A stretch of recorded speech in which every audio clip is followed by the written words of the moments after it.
नजर नहीं है, नजारों की बात करते हैं। जमी में चांद सितारों की बात करते हैं। जमी पे चांद सितारों की बात करते हैं। वो हाथ जोड़कर बस्ती को लूटने वाले, वो हाथ जोड़कर बस्ती को लूटने वाले भरी सभा में सुधारों की बात करते हैं। नोटबंदी और गलत जीएसटी से छोटे कारोबार एमएसएमई को बर्बाद कर दिया है। फसल की कीमत न देकर किसानों की आमदनी को खत्म कर दिया है। आज भाजपा अपने सत्ता के स्वार्थ के लिए संसद से लेकर सभी संवैधानिक संस्थाओं की मर्यादाओं का अधिकार को तोड़ रही है। आप सबको मैं याद दिलाना चाहता हूं कि राष्ट्रपिता महात्मा गांधी आज के करीब 100 साल पहले 1924 में मेरे गृह राज्य कर्नाटक में बेलगांव महाधिवेशन में कांग्रेस के अध्यक्ष बने थे। गांधी जी ने आज़ादी के लिए गांव देहात से लेकर किसानों और मजदूरों को कांग्रेस के झंडे तले खड़ा किया, नई दिशा दी। बेलगाम में कांग्रेस का स्वरूप बदला और कांग्रेस संविधान में भी बड़ा बदलाव हुआ। गांधी जी ने कांग्रेस को भारत के किसानों, मजदूरों, गरीबों और वंचितों से जोड़ा। कांग्रेस की वर्किंग डिसेंट्रलाइजेशन हुई और कई काम हुए। यहीं से कांग्रेस एक जन आंदोलन के रूप में जनता के सामने आई और पूरा देश कांग्रेस के साथ खड़ा हुआ। बेलगाम में ही पहली बार कांग्रेस ने छुआछूत और जातीय भेदभाव के खिलाफ संघर्ष को अपने एजेंडा में आधिकारिक रूप से शामिल किया। ये विचार आगे चलकर भी वंचित वर्गों के लिए समान अधिकारों के संवैधानिक गारंटी का आधार बना। इसीलिए मैं याद कर रहा हूँ महात्मा गांधी जी का, क्योंकि एक ही बार वो कांग्रेस प्रेसिडेंट बने, वो भी कर्नाटक से बने और वहाँ छुआछूत की एक रेजोल्यूशन पास करके सारे देश में उसका प्रचार करने का उन्होंने काम किया। इसीलिए उनको मैं इस वक्त याद करता हूँ। और 75 वर्ष में आज देश सबसे कठिन चुनौतियों से गुजर रहा है। सत्ता में बैठे लोगों ने देश की जनता के अधिकारों और भारत के मूल्यों पर हमला बोल रखा है। इसीलिए आज एक नए आंदोलन के शुरुआत की जरूरत है। हर कांग्रेस को, हर देशवासी को आगे बढ़कर, उठकर संकल्प लेकर ये कहना होगा, सेवा, संघर्ष और बलिदान। सबसे पहले हिंदुस्तान। सेवा, संघर्ष और बलिदान, सबसे पहले हिंदुस्तान, ये हमारा नारा होगा। और देश को आज सेवा, संघर्ष और बलिदान की जरूरत है, क्योंकि भारत अपने सबसे कठिन दौर से गुजर रहा है। आज भाजपा अपने सत्ता के स्वार्थ के लिए संसद से लेकर सभी संवैधानिक संस्थाओं की मर्यादाओं का अधिकार को तोड़ रही है। भयंकर रोजगारी युवाओं के भविष्य को अंधेरे में धकेला जा रहा है। कमर तोड़ महंगाई से जनता के घर के बजट बिगड़ गया है। नोटबंदी और गलत जीएसटी से छोटे कारोबार एमएसएमई को बर्बाद कर दिया है। फसल की कीमत न देकर किसानों की आमदनी को खत्म कर दिया है। नफरत के माहौल में देश के सामाजिक माहौल बिगाड़ दिया है। और यही नहीं, ईडी, सीबीआई, इनकम टैक्स, सारे एजेंसीज को, चुनी हुई सरकारों को गिराया जा रहा है।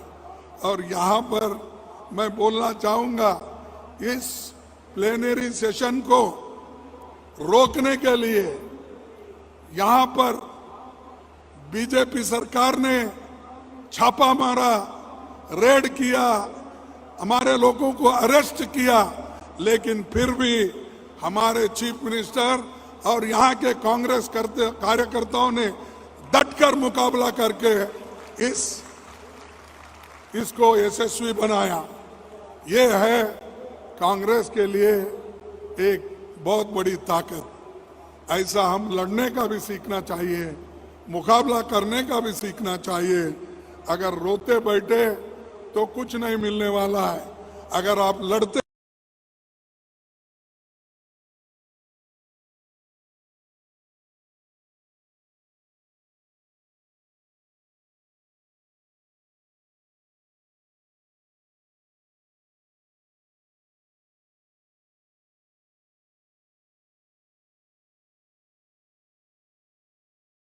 देश जोड़ने का आंदोलन चलाना है, यही कांग्रेस का कर्तव्य है। एक तरफ तोड़ने की संस्कृति, तो दूसरी तरफ आज की सरकार और उसके हुक्मरानों ने द्वारा बनाई जा रही अमीर और गरीब के बीच की गहरी खाई। ऐसा लगता है कि जैसे देश की सरकार की नज़र में दलितों, आदिवासियों, पिछड़ों, अल्पसंख्यकों, किसानों, वो नौकर पेशा और मध्यम वर्ग के लोगों के लिए कोई जगह इस बीजेपी सरकार में नहीं है। पहले तो नोटबंदी की ऐतिहासिक बेखूबी ने छोटे और लघु उद्योग पर तालाबंदी कर डाली और 2 करोड़ से अधिक लोगों का रोजगार चला गया। गलत तरीके से बनाई और उससे भी गलत तरीके से लागू की जीएसटी ने छोटे मोटे उद्योगों को और व्यापारियों का कामकाज चौपट कर दिया। कोरोना के दौरान केवल 4 घंटे के नोटिस पर रात के 12 बजे की देशबंदी ने करोड़ों मजदूरों की दर बदर की ठोकरें खाने पर मजबूर कर दिया। न दवा मिली, न डॉक्टर, न इंजेक्शन, न ऑक्सीजन, यहाँ तक कि अंतिम संस्कार भी नसीब नहीं हुआ। एक तरफ 12 करोड़ लोगों का रोजगार चला गया, तो दूसरी ओर 23 करोड़ लोग गरीबी की रेखा से नीचे धकेल दिए गए। गंगा मैया हजारों लाशों से टूटी पड़ी थी और दिल्ली की सत्ता में बैठे लोग अपनी पीठ थपा ले रहे थे कि वो उन्होंने कोविड में बहुत काम किया। आज हालत ये है कि गरीब और मध्यम वर्ग की एड़ियां रगड़ रहा है। महंगाई ने बजट और घर दोनों तोड़ डाले हैं और मुट्ठी पर अमीर मित्रों की दौलत में इतनी बढ़ोतरी हुई कि वो दुनिया के दूसरे नंबर से बड़े अमीर बन बैठे। मैं पूछता हूँ कि हमारा देश किस दौरान आ खड़ा हुआ है, जहाँ अन्नदाता किसान की प्रतिदिन की आय 27 रुपए है और प्रधानमंत्री के एक दोस्त की आय 1000 करोड़ रुपए दिन में है। देश के 72% यानी 3/4 एमएसएमई को एक फूटी कौड़ी भी नहीं कमा पाए, पर प्रधानमंत्री के एक दोस्त की संपत्ति 13 गुना यानी 1300% बढ़ जाए। और मुझे समझ में नहीं आता कि रोज इश्तेहार में खुद को छपवाने वाले दिल्ली के प्रधान सेवक ये अपने मित्र की सेवा कर रहे हैं। ऊपर से एक एक करके 70 साल में बनाई देश की हर संपत्ति को अपने मित्रों को हवाले कर रहे हैं। ये तो रेल, भेल, सेल, तेल सब बेच रहे हैं। आकाश हो, धरती हो या पाताल हो, देश की सब चीजें बेची जा रही है।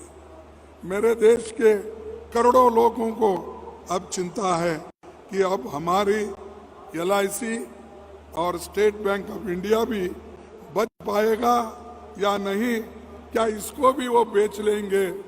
ये आज हमको एक बहुत बड़ा हमारे सामने सवाल है। और ये सरकार सब कुछ हमने जो बनाया था उसको एक एक करके बेच खा रही। आर्थिक खाई के बीच देश के सामाजिक भेदभाव की भयंकर खाई भी धकेल दिया है। गरीबों, मजदूरों, दलितों, आदिवासी और पिछड़ों के अधिकारों को सरेआम सत्ता के बुलडोजर से कुचला जा रहा है। देश के हालात कैसे हैं कि एक तरफ तो हर रोज 115 गरीब मजदूर आत्महत्या को मजबूर है, तो दूसरी ओर दिल्ली की सत्ता में बैठे लोग मजदूरी के मनरेगा बजट 30,000 पे आया, जो बजट 90,000 था और 100 दिन काम देने का था, उस बजट को घटाकर आज 30,000 रुपये कर दिया। 60,000 रुपये उसका घाटा यानी अलॉटमेंट कम कर दिया। तो ये गरीबों के प्रति उनका काम है। इसीलिए इस सरकार को हम चेतावनी देना चाहिए, एक होकर लड़ना चाहिए, क्योंकि 100 दिन काम के लिए आज के मिनिमम वेजेस के तहत 1,75,000 करोड़ की जरूरत है, लेकिन इन्होंने सिर्फ 30,000 करोड़ रुपए अपने बजट में रखा है। देश का दलित, आदिवासी, पिछड़े, अल्पसंख्यक वर्ग के हमारे साथी आज आत्मसम्मान और सुरक्षा की लड़ाई लड़ने को मजबूर है। शायद इसीलिए बार बार हाथरस, उन्नाव, ऊना जैसी डरावनी घटनाएं हुक्मरानी की आत्मा को परेशान नहीं करती। साल 2015 में आज तक दलितों पर अत्याचार 13% बढ़े हैं, आदिवासियों पर अत्याचार 31% बढ़ गए हैं। और ये सब आंकड़े बन कहीं किताबों में खो गए हैं। न कोई सोचता, न सुनता, न कार्रवाई करता।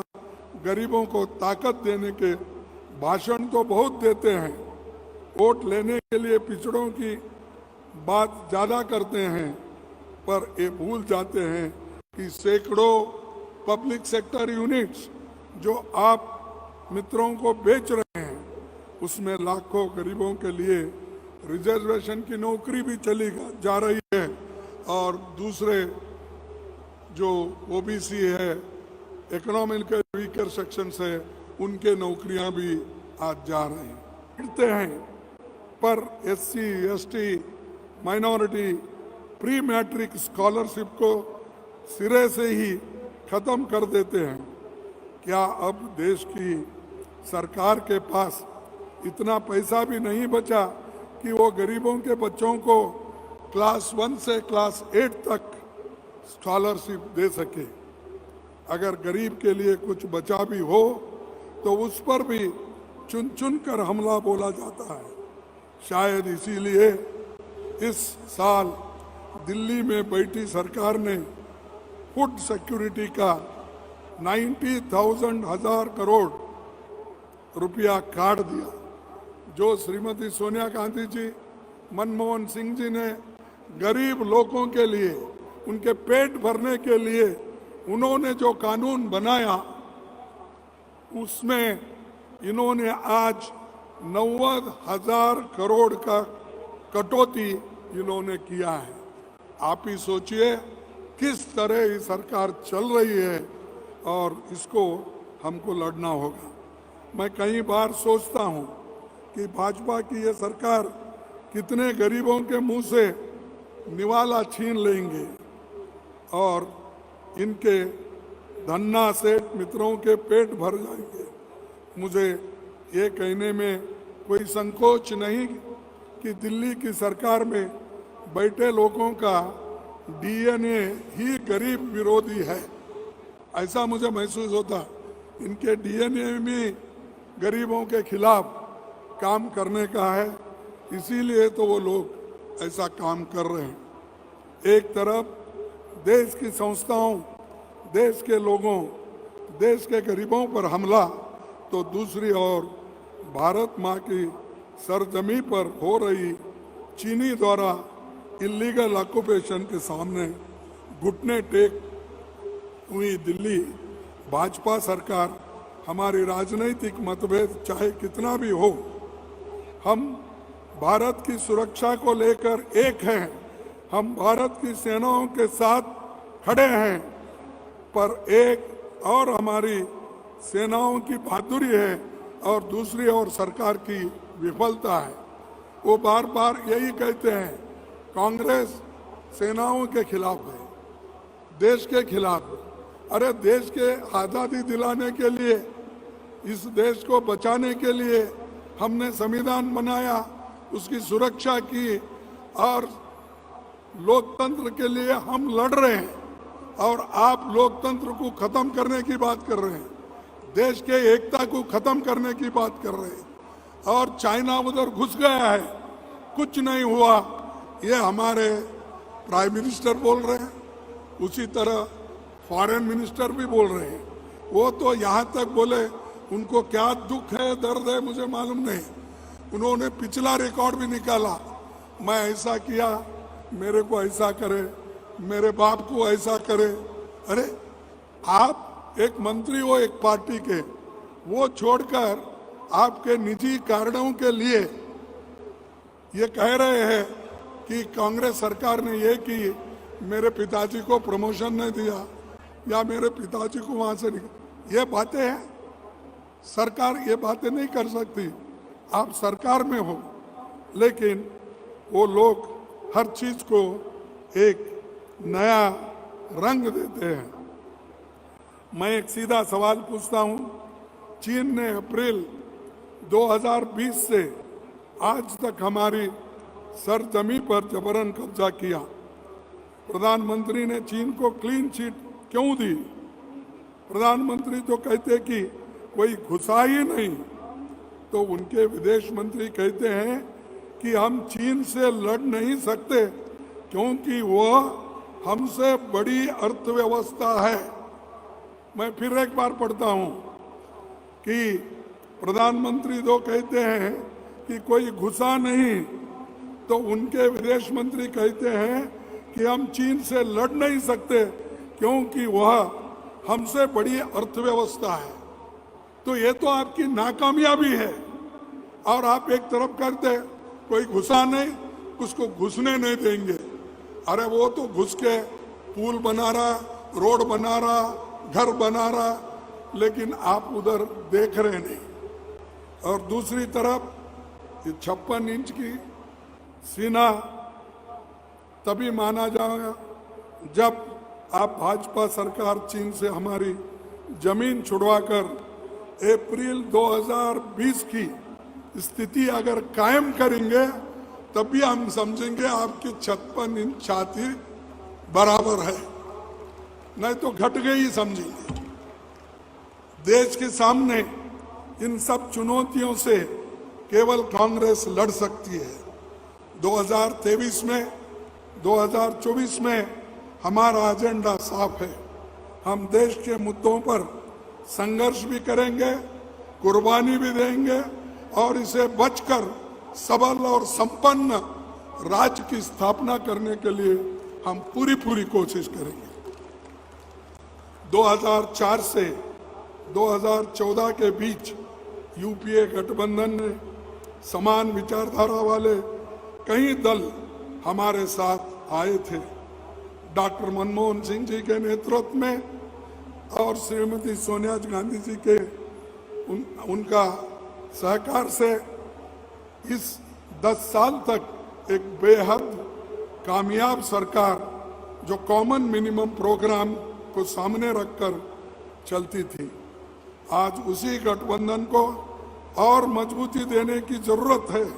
वो तमाम दल जो बीजेपी आरएसएस के खिलाफ लड़ने के लिए तैयार है, हम उनको भी अपने साथ लेने को तैयार है।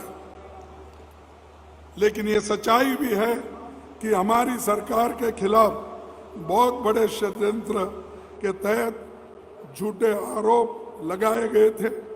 कई तरह के तत्व इसमें शामिल थे।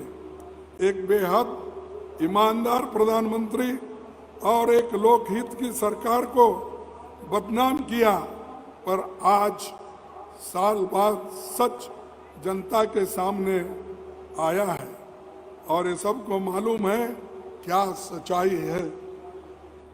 हमारा लक्ष्य ये है कि एमएसएमई के जरिए करोड़ों नए रोजगार पैदा करे। हमारा लक्ष्य ये है कि महंगाई पर लगाम लगाई जाए और चाहे गैस सिलेंडर हो, पेट्रोल डीजल हो, खाने का तेल हो, आटा दाल चावल हो या हर रोजमर्रा की चीज़ों मुनासिब दामों में दिलवा कर हम रहेंगे।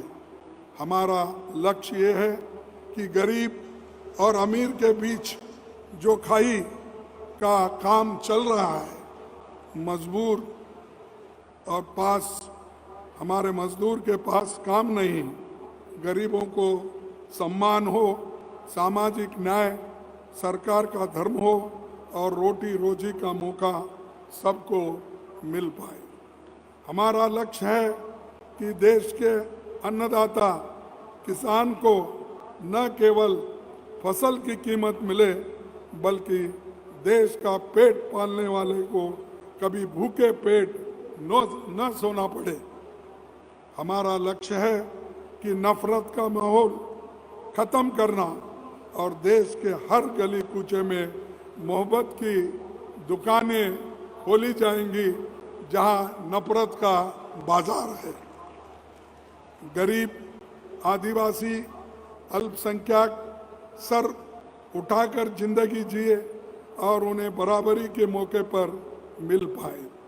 हमारा लक्ष्य है कि देश के संविधान संस्था में बैठे लोगों की जवाबदेही भी सुनिश्चित करें, लोगों के अधिकारों की रक्षा भी करें और बगैर रोक टोक के अपना कर्तव्य निभाए। हमारा लक्ष्य है कि देश की सरकारें जनता की वोट से चुनी और बदली जाए, न कि नोटों की बोरियों से या ईडी, सीबीआई, इनकम टैक्स के धमकी से सरकार न बदले। ये हमारे भविष्य का रोड मैप है। जनता और सरकार के बीच भागीदारी और साझेदारी का नया रास्ता हम खोलेंगे। इसीलिए तो मैं कहता हूँ, देश के लिए एक साथ, देश के लिए हर एक हाथ से हाथ जोड़ो, आओ भारत जोड़ो।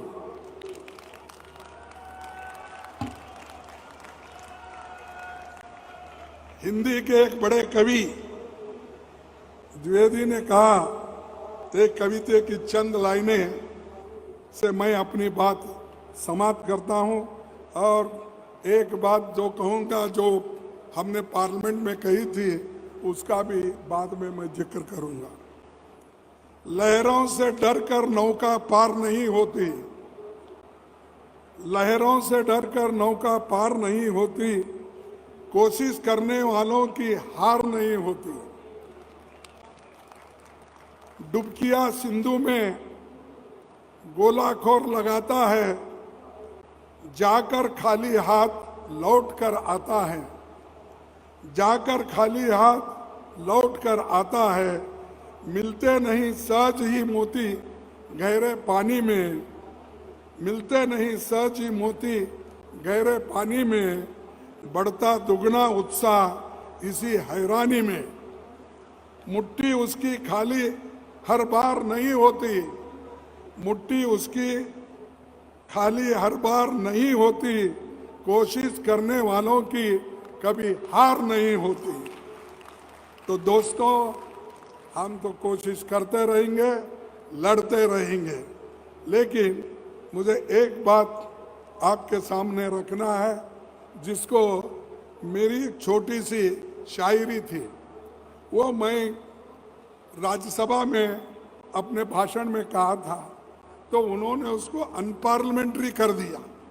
अरे भाई, हम अंदर जो बोल रहे हैं, एक साहित्य ने, एक शायरी वाले ने जो किया, जो लिखा, वो मैं पढ़ा, लेकिन मेरे को ये सजा मिली कि पूरा आधे से ज्यादा शायरी कट गए। वो क्या था, उसका मैं सिर्फ 2 शब्दों में बोलूं। नजर नहीं है, नजारों की बात करते हैं, नजर नहीं है, नजारों की बात करते हैं, जमी में चांद सितारों की बात करते हैं, जमी पे चांद सितारों की बात करते हैं। वो हाथ जोड़कर बस्ती को लूटने वाले, वो हाथ जोड़कर बस्ती को लूटने वाले, भरी सभा में सुधारों की बात करते हैं। बड़ा हसीन है उनकी जबान की जादू, बड़ा हसीन है उनकी जबान की जादू, लगा के आग बहारों की बात करते हैं। मिली कमान तो अटकी नजर खजाने पर, मिली कमान तो अटकी नजर खजाने पर, नदी सुखा के किनारों की बात करते हैं। वही गरीब बनाते हैं आम लोगों को, वही नसीब के मारों की बात करते हैं। वही गरीब बनाते हैं और आम लोगों की वही नसीब के मारे की बात करते हैं। इसमें आप बोलिए अनपार्लियामेंट्री क्या है? कौन से शब्द पार्लियामेंट में नहीं बोला जा सकता, आप कहिए। तो ये पूरा शायरी उन्होंने निकाल दिया। ठीक है, हम जनता में पढ़ेंगे, जनता उसको सुनेगी।